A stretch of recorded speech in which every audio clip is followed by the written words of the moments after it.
बघा विद्यार्थी मित्रांनो, आज आम्ही गोळा फेकसाठी अत्यंत महत्त्वपूर्ण वर्कआउट करत आहोत।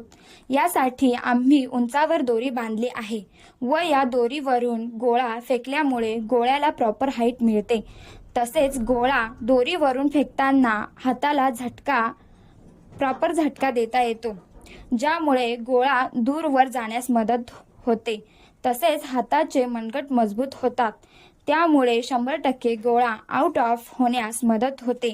हा सराव जर तुम्ही 21 दिवस केला तर नक्कीच तुमचा गोळा आउट ऑफ जाईल व येणाऱ्या पोलीस भरतीमध्ये तुम्ही गोळा फेक चाचणीत 15 पैकी 15 गुण नक्कीच घ्याल। असेच नवनवीन व्हिडिओ व ट्रिक्स बघण्यासाठी आमचे channel Nashik career academy study चॅनलला लाईक, शेअर, सबस्क्राईब नक्की करा। धन्यवाद।